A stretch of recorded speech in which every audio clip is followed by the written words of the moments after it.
Kalau ini tidak pernah meninggalkan beliau. Yang pertama qobliyah subuh, yang kedua witir. Witir itu. Bahkan beberapa sahabat Nabi sampai mengerjakan qobliyah subuh itu setelah sholat subuh gara-gara ketinggalan qobliyah subuh, karena pas sampai masjid Nabi udah mulai jamaah. Nabi udah mulai jamaah, sahabat ini langsung ikut sholat jamaah, baru kemudian beliau mengerjakan qobliyah subuh setelah sholat subuh. Sama Nabi ditegur, sholat apa ini? Saya tadi ketinggalan mengerjakan qobliyah subuh ya Rasulullah, maka saya mengerjakannya setelah subuh. Nabi diam, tidak komentar boleh, juga tidak komentar tidak. Diamnya Nabi terhadap perbuatan sahabat itu namanya sunnah takririyah. Apa namanya? Sunnah takririyah. Jadi ketetapan Nabi itu. Di dalam ilmu hadis itu, dalam memahami hadis itu ada rumus begini. Apa yang Nabi perintahkan, laksanakan. Apa yang Nabi larang, tinggalkan. Apa yang Nabi tinggalkan belum tentu dilarang. Itu rumus itu. Saya ulang ya. Apa yang Nabi perintahkan, laksanakan. Apa yang Nabi larang, tinggalkan. Apa yang Nabi tinggalkan belum tentu dilarang.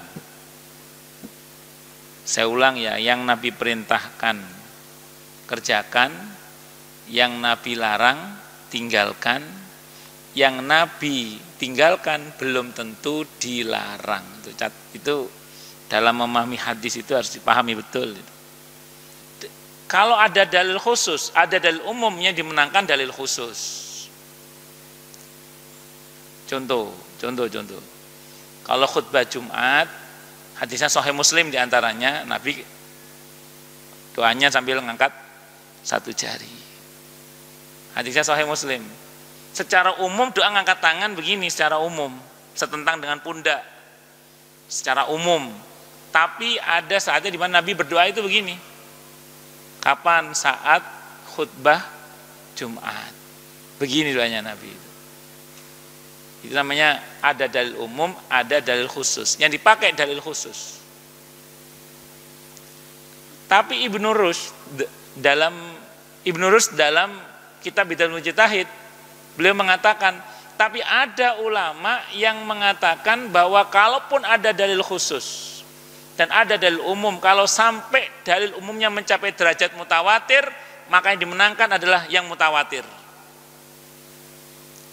Maka khotib yang doanya begini, dia pegang dalil yang sahih mutawatir, karena doa yang Nabi begini, hadisnya sahih mutawatir, sementara yang begini ini tidak mutawatir hadisnya.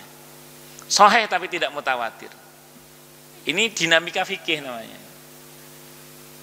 Ini saya sampaikan, saya ulang biar jenengan kalau ada nanti khotib doa gini Anda melotot. Wah. Padahal itu ada argumentasi hukumnya. Masing-masing. Jadi kalau ngaji fikih itu bukan ulama tidak berdalil. Kadang kita tidak paham cara ulama mengambil dalil. Bisa dimengerti ya? Nah, ini kita belajar berlapang dada.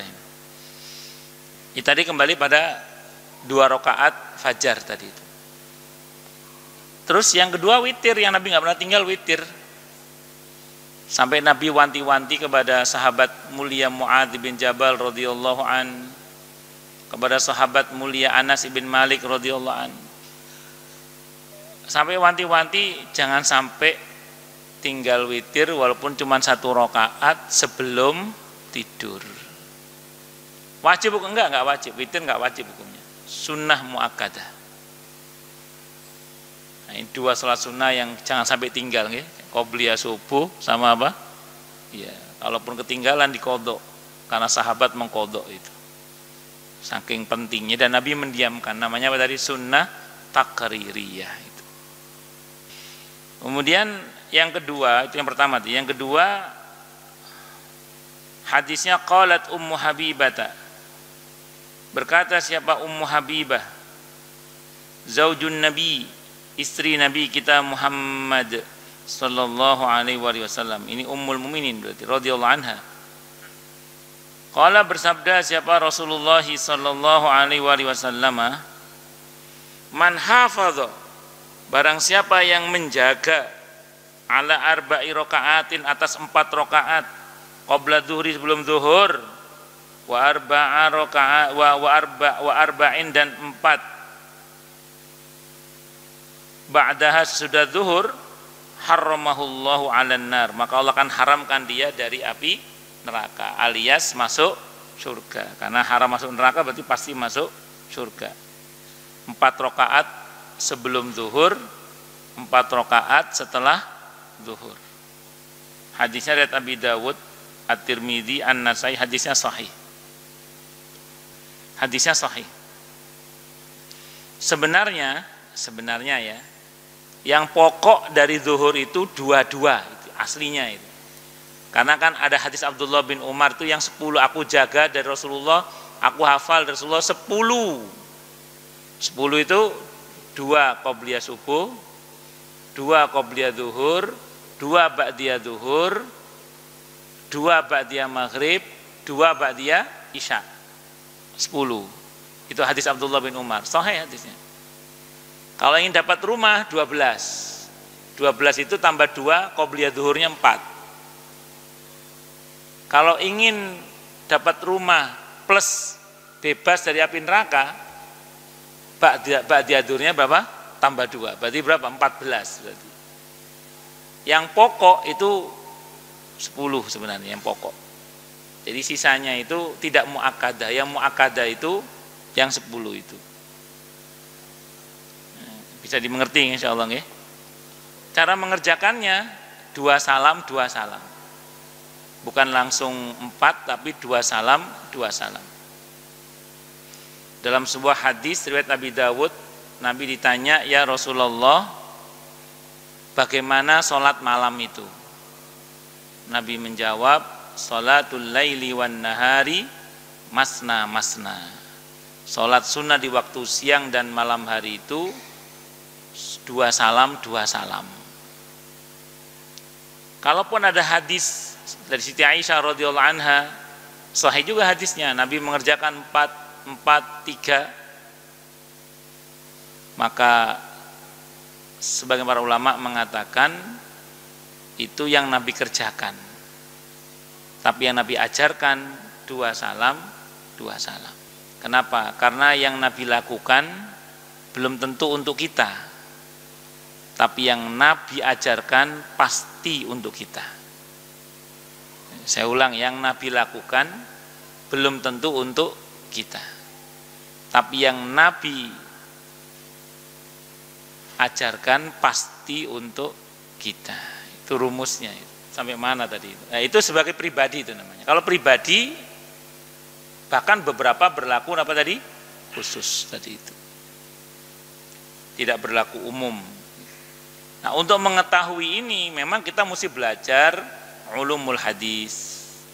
Kita mesti belajar usul fikih supaya kita tahu mana tindakan Nabi sebagai Nabi dan Rasul, sebagai hakim, sebagai mufti, sebagai pemimpin bagi satu kaum, dan sebagai pribadi tadi itu.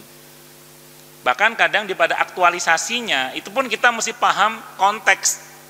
Makanya ada kajian tentang sababul wurud, sya'nul wurud misalnya.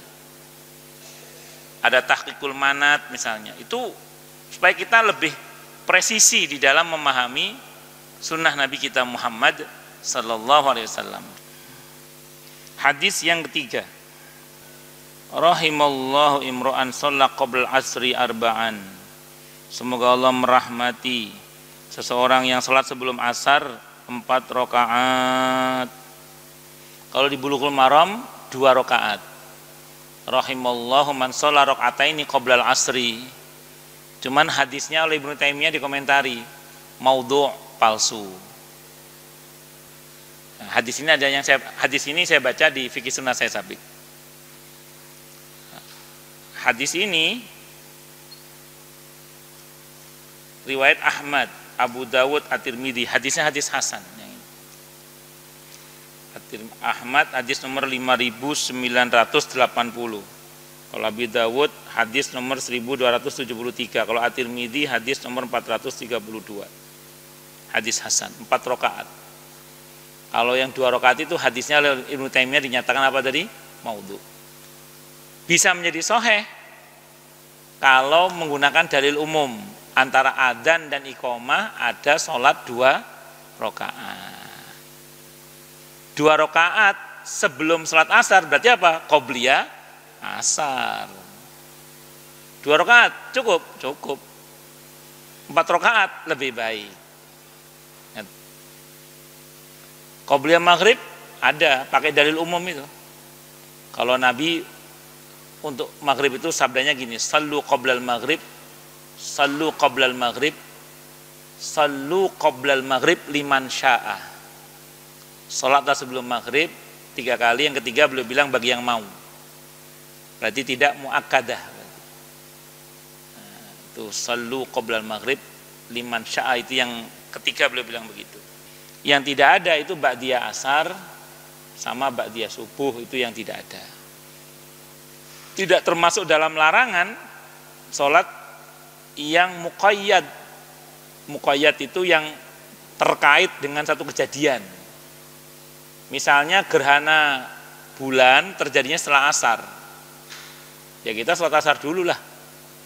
Baru sholat gerhana setelah asar boleh. Kenapa? Karena kejadiannya ada kejadian baru kita sholat gitu. Itu namanya muqayyad namanya. Kayak tahiyatul masjid. Walaupun sebelum maghrib, setelah sholat asar tidak apa-apa. Kenapa? Karena ada kejadian masuk masjid baru tahiyatul masjid. Jadi untuk qobliyah semuanya ada. Semua sholat ada qobliyahnya. Kenapa? Karena antara adzan dan iqamah ada sholat 2 rakaat yang bisa kita kerjakan. Khusus untuk asar 4 kalau sanggup. Supaya dapat rahmat Allah. Di hadis yang lain bebas dari api neraka juga. Di hadis yang lain tentang orang yang sholat 4 rakaat sebelum asar. Hadis yang keempat, insya Allah kita bahas besok. Monggo silakan yang mau tanya dulu.